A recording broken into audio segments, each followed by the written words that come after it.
ഒരു കാര്യം മനസ്സിലാക്കേണ്ടത് എന്താണെന്ന് ചോദിച്ചാൽ, ഇപ്പോൾ ഇവിടെ നമ്മൾ ചില പ്രശ്നങ്ങളൊക്കെ ഉണ്ടായി. വാഫി പ്രശ്നം. ഈ വാഫി പ്രശ്നം ഉണ്ടായിരുന്ന ഈ സമസ്ത കേരള ജമിയത്തുൽ ഉലമ അതിനോട് ബന്ധപ്പെട്ട തീരുമാനങ്ങളൊക്കെ എടുത്തിട്ടുണ്ട്. ഒന്ന്, ആദർശ് അംസക്കുട്ടി ഹക്കീം ഫൈസി അവരെ ഈ രംഗത്ത് നിന്നൊക്കെ ഒഴിച്ചു സമസ്തനോട് ബന്ധപ്പെട്ട ഓരോ കാര്യങ്ങൾ വാഫിൻ്റെ നേതൃത്വത്തിൽ അയാളുണ്ടാവുകയോ അല്ലെങ്കിൽ അതിൽ അദ്ദേഹം ഭാഗവെക്കാവുകയോ ചെയ്താൽ അതുമായിട്ട് ആ സംവിധാനമായിട്ട്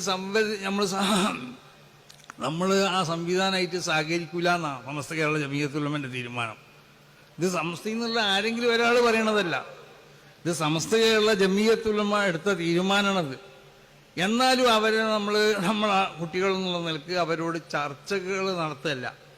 അവരെ സംബന്ധിച്ച് ചില തീരുമാനങ്ങൾ ചില സമസ്ത കേരള ജമിയത്തുൽ ഉലമയും അതിൽ നേതാക്കന്മാരും ബഹുമാനപ്പെട്ട തങ്ങൾ അസാദിഖ് അലി ശിഹാബ് തങ്ങൾ, കുഞ്ഞാട്ടി സാഹിബ് അടക്കമുള്ളവർ കൂടി നമ്മളൊരു തീരുമാനിച്ചു, ഉസ്താദന്മാരെല്ലാം കൂടിയിട്ട് ഇന്നെ ഉപാധികൾ സമസ്ത കേരള ജമിയത്തുൽ ഉലമ വെക്കണ ഈ ഉപാധികൾ ഇത് മുഴുവൻ അംഗീകരിക്കാൻ തയ്യാറാണോ?